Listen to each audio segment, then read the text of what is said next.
하나님 말씀 신약 누가복음 2장 8절부터 14절 말씀입니다. 오늘 성탄절 감사예배 목자라는 제목으로 하나님의 말씀 전하겠습니다. 목자들이 밤에, 이쪽 지역은 기온이 뚝 떨어집니다. 밤은 굉장히 춥습니다. 그런데 바깥 들에서, 추우면 당연히 안에 들어와서 쉬어야 되는데 그러질 못합니다.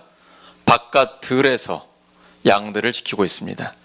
양들은 하루 종일 목자를 따라다니다가 밤이 되면 울타리 안에 쏙 들어갑니다. 그리고 출입할 수 있는, 양들이 들어가고 나올 수 있는 문이 있는데요, 그 작은 문에 목자가 이렇게 기대가지고 자기의 피곤함을 달랩니다. 근데 깊이 못 자요. 가수면을 취합니다. 맹수가 와서 양을 채갈 수 있기 때문이죠. 목자는 굉장히 힘든 직업입니다. 근데 그 중에도 선한 목자가 있고 삭군 목자가 있습니다. 삭군은 한 달, 두 달 양들을 맡겨보면요, 양들이 살이 쭉 빠져 있습니다. 형편없어요. 돈만 받으면 그만이니까 시간만 지나는 거거든요. 근데 선한 목자는 좋은 풀이 있는 곳으로, 그리고 아주 맑은 물이 있는 곳으로 양들을 잘 이끌어 갑니다. 그러니 한 달, 두 달 맡겨놓고 나면 양들이 토실토실 살이 쪄 있고 털도 너무 좋은 거예요. 그때 당시는 철저히 명예와 수치를 기반으로 하는 사회입니다. 목자의 명예는 선한 목자라고 인정을 받는 겁니다.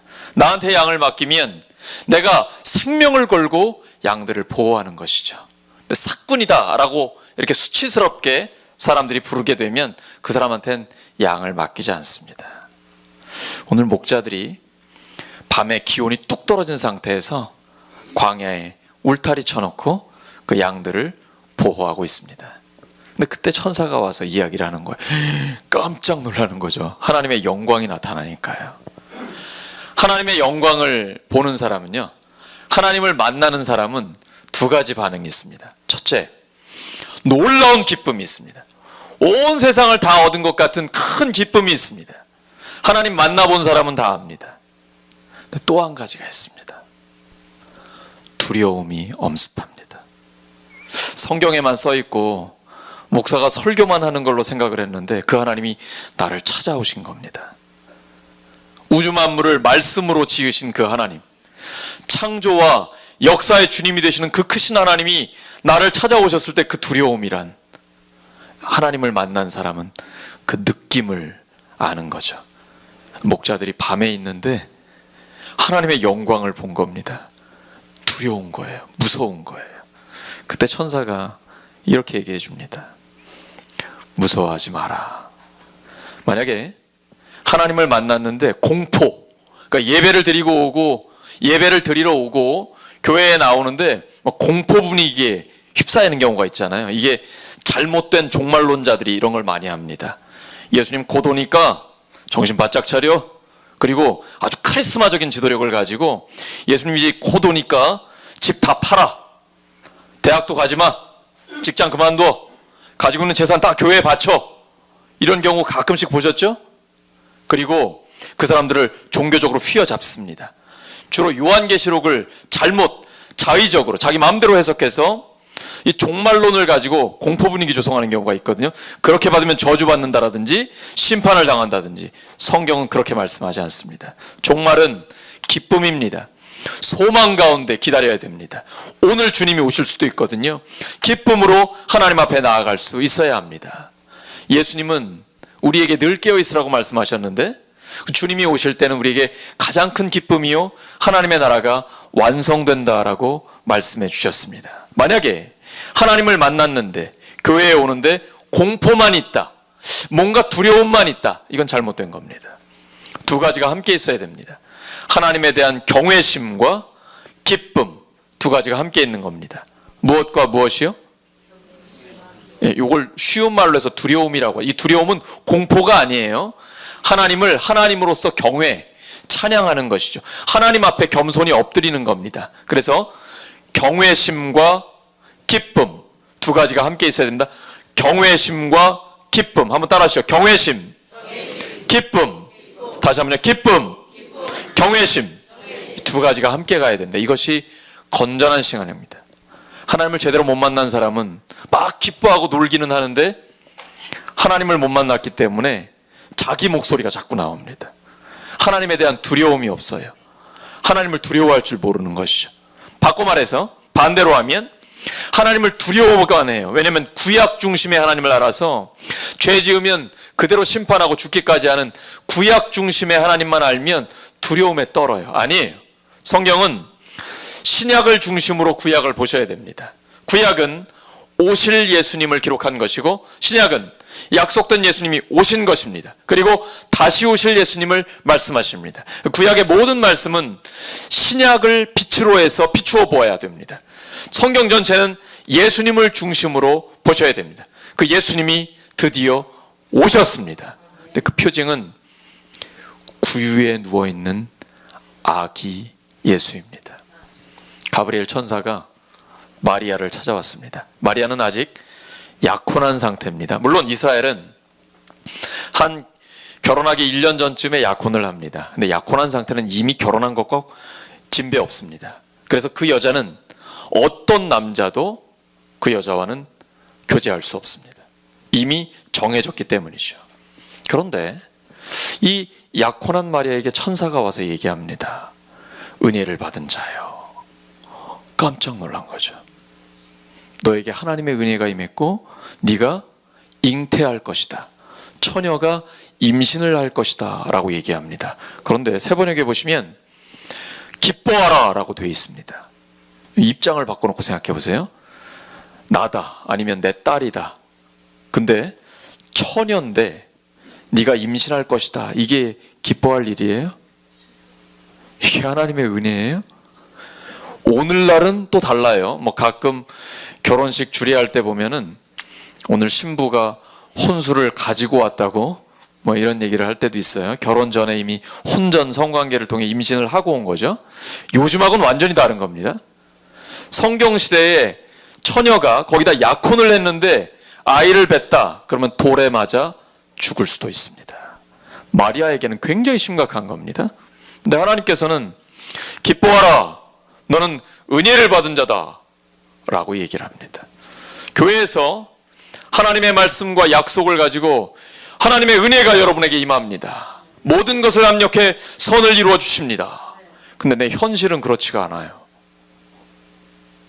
하나님 이거 어떻게 된 거예요? 그런 거 궁금하지 않으십니까? 마리아가 하나님께 여쭤보는 거예요. 정직하게. 저는 남자를 모르는데 제가 어떻게 임신을 합니까? 하나님께 여쭤봅니다. 신앙생활은 정직하게 하나님께 여쭤보는 겁니다. 정직한 질문을 하면 하나님께서 대답해 주십니다.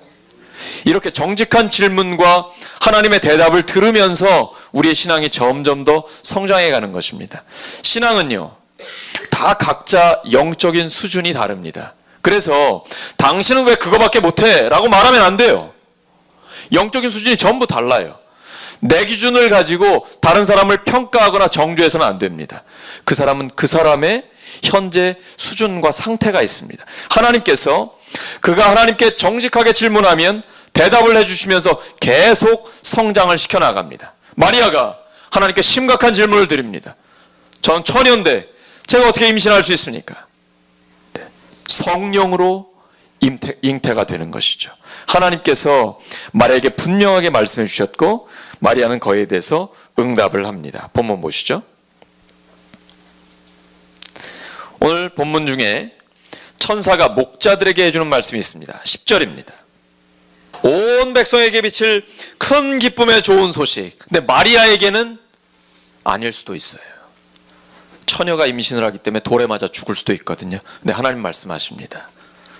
너는 이사야서에 기록되어 있는 이사야 7장 14절에 기록되어 있는 하나님의 예언이 너에게 이루어지는 것이다. 처녀가 잉태할 것이라는, 성령으로 잉태하는 것이죠. 참 하나님이 참 사람이 되어야만 우리의 모든 죄를 해결해 주실 수 있습니다. 죄 없는 하나님이 사람이 되어 오실 때에만 우리의 모든 문제가, 죄의 문제가 해결이 될 수 있는 것이죠. 이 예수님을 믿게 되면, 이 예수님을 만나게 되면 우리의 삶에는 명확한 변화가 일어납니다. 마리아가 하나님 말씀을 듣고 주님 말씀대로 이루어지기를 원합니다 라고 순종을 합니다. 그때부터 마리아는 성령으로 잉태된 그 아들 예수님을 낳게 되고, 그리고 그 예수님의 어머니로서 살 수가 있게 됩니다. 반대로 요셉은 어땠을까요? 요셉은 약혼한 여인이 아이를 가졌다는 소식을 들었습니다. 남자분들 바로 파혼해야 되겠죠. 근데 요셉은 굉장히 의롭기 때문에 조용히 파혼하려고 했습니다. 근데 그에게도 하나님이 천사를 보내시죠. 걱정하지 마라. 그리고 데리고 와라. 그래서 이 요셉은 자기 개인적으로는 파혼을 해버리고 완전히 관계를 끊어버리고 싶지만 하나님의 말씀을 들었기 때문에 그 여인을 데려옵니다. 그런데 아들을 낳을 때까지는 동침하지 않습니다. 때로는 내가 도저히 이해할 수 없는 하나님의 말씀이 임하기도 합니다. 근데 그 말씀에 순종할 때에 예수님이 그의 가정에 태어날 수 있는 것입니다. 우리가 모든 걸 다 알기 때문에 순종하는 것 아닙니다. 때로는 하나님의 말씀이 우리에게 임할 때 깨닫지 못할 때도 있고 이해하지 못할 때도 있습니다. 그러나 말씀대로 순종하면 하나님의 역사가 우리의 삶에 이루어집니다. 시간이 흐른 다음에야 깨닫게 됩니다. 아, 그래서 하나님이 그렇게 말씀하셨구나. 하나님 앞에 순종했더니 하나님의 역사하심을 경험할 수가 있게 됩니다. 사람들은 많이 오해합니다. 예수님이 이 땅에 오셔서 우리를 위해 죽으시고 부활하셨습니다. 부활하신 주님이 우리와 함께 하십니다. 요한복음 1장 12절 말씀, 영접하는 자 곧 그 이름을 믿는 자들에게는 하나님의 자녀가 되는 권세를 주셨습니다. 얼마나 했습니까? 우리가 뭘 했습니까? 어떻게 우리가 하나님의 아들, 하나님의 딸이 될 수가 있습니까? 도대체 얼마를 내야, 내가 뭘 해야 하나님의 자녀가 될 수 있는 겁니까? 아무것도 한 게 없습니다. 그래서 은혜라고 합니다. 공짜입니다. 근데 사람들은 오해합니다. 공짜니까 싼 게 비지떡이라고 생각합니다. 전혀 다른 얘기입니다. 가치를 매길 수가 없기 때문에 거저 주는 것입니다. 이것이 바로 하나님의 은혜입니다. 예수님의 핏값, 예수님의 생명을 주고 우리에게 영원한 생명을 주신 것입니다. 가치를 매길 수가 없기 때문에 우리에게 거저 주시는 것입니다. 그래서 우리에게 주신 하나님의 구원이 가장 가치 있는 것입니다. 마리아는 하나님께 여쭤봅니다.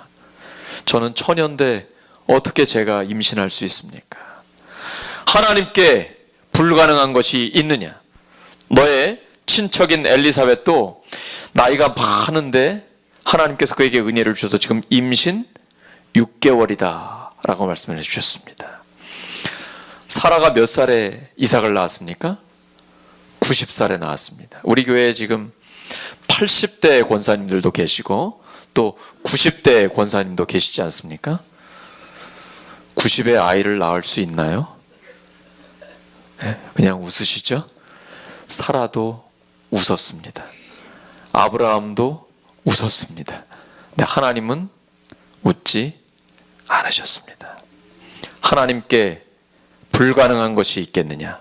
내년 이맘때에 너에게 아들이 있을 것이다. 아주 단순합니다. 하나님께는 모든 것이 가능하다. 내년 이맘때에 너에게 아들이 있을 것이다. 그 말씀대로 이루어졌습니다. 한 번은 어린아이가 간질 증상이 있습니다. 그 아버지가 너무나 가슴이 아파서 제자들에게 데려왔는데 제자들이 해결을 못해요. 마침 예수님이 오셨습니다. 예수님, 뭐 좀 하실 수 있으면 좀 도와주세요. 예수님께서 할 수 있거든이 무슨 말이냐? 하나님께는, 믿는 자에게는 모든 것이 가능하다라고 말씀하십니다. 사도 바울이 외칩니다. 빌립보서 4장 13절입니다. 내게 능력 주시는 자 안에서 내가 모든 것을 할 수 있느니라. 하나님께는 모든 것이 가능합니다. 그것이 오늘 본문에 이루어지잖아요. 본문 14절입니다. 아기 예수가 왔는데 온 인류의 죄를 다 씻는다는 것 누가 믿을 수 있겠습니까? 근데 이 기쁜 소식이 먼저 누구에게 전해졌습니까? 목자에게 전해졌습니다. 이 목자는 그때 당시에 천대받았습니다. 여러분, 밤에 나가서 누가 일하고 싶겠어요? 근데 목자를 사람들이 천시했어요. 가장 낮은 자입니다. 사람들, 목자는 사람 취급도 잘 안 해요.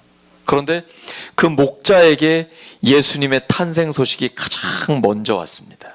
하나님은 차별 없이 사람을 존중하십니다. 예수님의 탄생 소식도 가장 낮은 자리에 있는 목자에게 먼저 왔습니다. 하나님께서 예수님을 보내신 목적이 처음 소식이 전해질 때부터 이루어진 것이죠.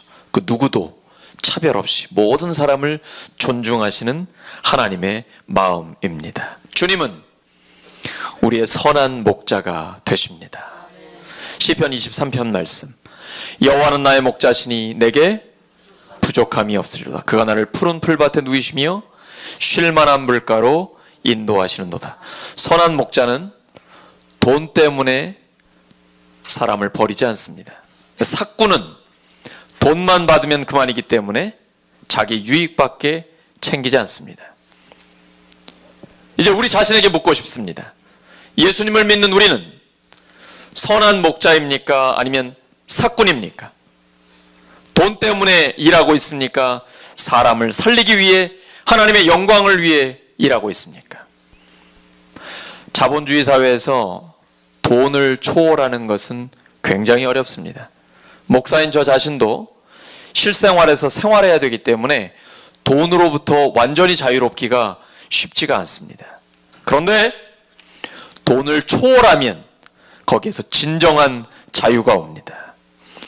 돈 때문에 사람을 버리면 그 사람은 돈만도 못한 사람이고, 더 심하게 말하면 사람으로서의 가치를 스스로 저버린 것입니다. 그런데 돈을 초월하여 사람을 소중히 여기고 그것을 뛰어넘어 하나님의 영광을 위해 일하는 사람은 가장 가치 있고 명예로운 삶을 살 수 있습니다. 그리스도 안에서 돈을 초월하는 우리의 삶이 되기를 소망합니다. 예수님은 우리의 선한 목자가 되십니다. 예수님을 본받는 목자의 삶, 사람들을 살리고 생명의 길로 인도하는 그 삶을 살려면 돈을 초월해야만 가능합니다. 오늘 말씀 정리합니다. 예수님의 탄생을 알리는 기쁜 소식은 목자에게 먼저 전해졌습니다. 목자는 그때 당시에 천대받았습니다. 가장 낮은 자였습니다. 그런데 예수님의 그 기쁜 소식이, 모든 사람에게 구원의 주님으로 오신 예수님의 탄생 소식이 목자에게 먼저 전해졌습니다. 예수님은 우리의 선한 목자가 되십니다. 우리를 위해 생명까지 내어주시고 끝까지 섬김의 삶을 사셨습니다. 우리도 예수님을 따르는 선한 목자로 살기를 소망합니다. 돈 때문에 사는 것이 아니라, 돈 때문에 사람을 버리고 하나님보다 돈을 더 우상시하는, 돈을 더 섬기는 사람이 아니라 하나님을 사랑하고 이웃을 사랑하기 때문에 살아가는 우리의 삶이 되기를 소망합니다. 예수님이 부자는 하나님 나라 들어가기 어렵다고 하셨습니다. 왜냐하면 하나님보다 돈을 믿기 때문입니다. 돈 때문에, 돈이 안 되면 사람도 버리기 때문이죠. 근데 하나님께서 우리에게 소망을 주십니다. 돈이 아니라 하나님을 바라보고, 물질이 아니라 사람을 소중히 여길 때 우리에게 하나님의 나라가 있고 또 우리를 통해 하나님의 나라가 드러난다라고 말씀하십니다. 돈을 그리스도 안에서 초월하고, 그리스도 안에서 돈을 초월하여 하나님의 영광을 위해 사람을 살리는 데 쓰임받는 우리 모두가 되기를 예수님의 이름으로 축원합니다.